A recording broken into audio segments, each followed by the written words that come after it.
लेकिन जितेंद्रिय से आत्मरते बुधस्य, लोग जितेंद्रिय हो चुके हैं, चाहे वो संत रूप में है चाहे गृहस्थ रूप में है, वो घर में रहते हुए ही योगी हैं, उन्हें भेष बदलने की जरूरत नहीं। समझ रहे हो? वो घर में रहते हुए भी योगी है। और इन विकारों को, इन मलों को दूर कैसे किया जा सकता है? आजकल कथाएं गुम हो रही हैं, क्यों जी? कथाओं से क्या प्राप्त होता है? कथाओं का फल क्या होता है? क्यों सर? उद्देश्य ही नहीं मालूम है, उन कथाओं का उद्देश्य ही नहीं मालूम है, उसका क्या होगा? कथाओं का फल पहले समझे ना, कथा बाद में सुनो, पैसे उसका फल समझो। कथाएं क्यों सुनी जाती है? भागवत के आधार पर अगर आप चलोगे तो भागवत में बताया है, हमने जीवन में जितने दान पुण्य व्रत नियम संयम धर्म के साधनों से जो पुण्य प्राप्त किया है, जो पुण्य अर्जित किया है, तो भागवत जी का श्लोक कहता है जन्मांतरे भवेत पुण्यम तदा भागवतम लभेत। जब अनेक जन्मों का पुण्य उदय होता है तब हमें भागवत जी की कथा सुनने का सौभाग्य प्राप्त होता है। भागवत तो ये कह रही है।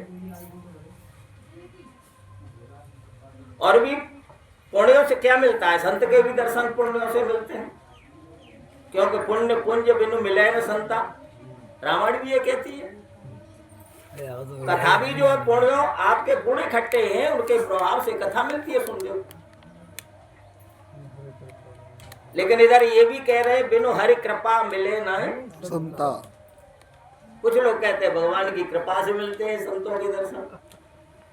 अब कौन सी बात सही है ये समझ में नहीं आता। दो प्रकार की होगी ना बात। एक तो इधर लिखा है तुलसीदास जी ने, तो पुण्य पुण्य बिन मिले न संता, जब तक आपके पुण्य नहीं है तो संत के दर्शन नहीं होंगे। और इधर लिख रहे हैं बिनु हरि कृपा मिले न संता,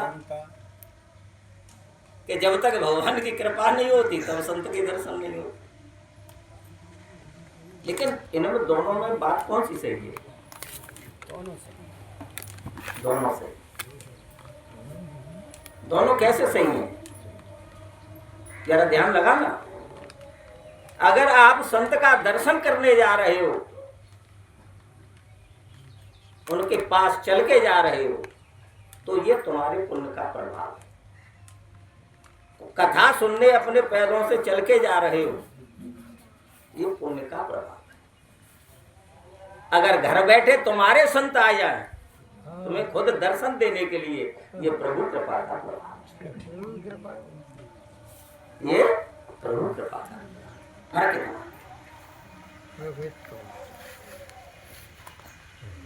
तो आपके पुण्य इकट्ठे होंगे तब आपको कथा सुनने को। जन्मांतरे भवेत पुण्यम तदा भागवतम लभेत। भागवत का श्लोक कहता है जब पुण्य इकट्ठे हो जाते हैं तब भगवान की कथा सुनने को मिलती है। तो तुम्हारा वो पुण्य खर्च कहाँ हो गया? कथा सुनने पर वो पुण्य खर्च हो गया। क्योंकि पुण्यों का जितना प्रयोग कर लोगे अपने जीवों में तो पुण्य आपका नष्ट होगा कि नहीं होगा? क्यों जी? आपका बैलेंस जो पड़ा है बैंक में, उस पैसे को खर्च कर लोगे तो वो खर्च होगा कि नहीं? गीता के 9वें अध्याय में लिखा है ना, ते तम भुक्त्वा स्वर्ग लोकम विशालम क्षीणे पुण्ये मृत लोकम विसंति एवं त्रयी धर्म मनु प्रपन्ना गतागतम काम कामा लभन्ते गतागतम काम कामा लभन्ते गतागतम काम कामा लभन्ते। आपके पुण्य इकट्ठे हो गए, पुण्य के प्रभाव से आपको सुख वैभव प्राप्त हुआ है, स्वर्ग प्राप्त हुआ है। लेकिन आगे लिख रहे छीड़े पुण्य मृत लोकम विसंति। आपके पुण्य छीड़ हो जाएंगे, तुमको फिर कर्म करने के लिए मृत्यु में आना है। इसी को कहते हैं आबाद, है ना? तो वही ध्यान लगाना। बात चल रही थी पुण्यों के प्रभाव से आपको कथा सुनने को मिल गई,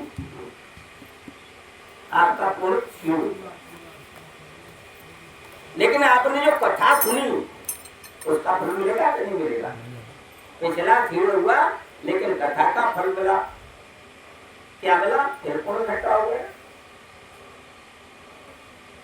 लेकिन कथा से ध्यान देना क्या, मैंने प्रश्न किया था कथा से मिलता क्या है? कथा सुनो बाद में, पहले उसका उद्देश्य, उसका फल क्या होता है ये सोचो। तो रामचरितमानस में लिखा है अगर आपने कथा करा ली तो आपके सारे पुण्य नष्ट हो जाते हैं।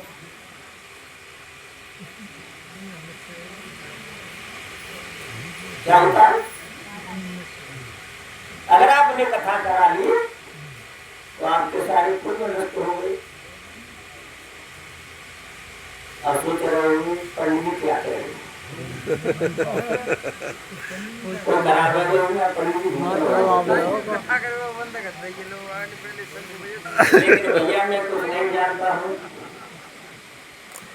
ये सब बाबा तुलसीदास जी कह रहे हैं कि पुण्यम पाप हरम सदा शिव करम विज्ञान भक्ति प्रदम।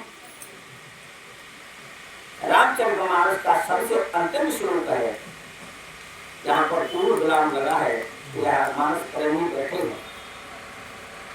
तो श्लोक क्या कह रहा है? पुण्यम पाप हरम सदा शिव करम विज्ञान भक्ति प्रदम माया मोह मलापहम प्रेम। माया मोह के मन को दूर करती है भगवान की कथा, और क्या करती है? पुण्यम पाप हरम, आपके पुण्यों को भी नष्ट कर देती है और पापों को भी नष्ट कर देती है। तो आप कैसे हो जाएंगे? निर्मल। आपके जीवन के पाप भी खत्म हो गए और पुण्य भी खत्म हो गए। और कौन सा विकार रहा? ये विकार कहाँ से उत्पन्न होते हैं? आप पुण्यों का फल भोगते हो। बहुत से भैया प्रश्न कर देते हैं पंडित जी को या भगवान रखूंगी बड़े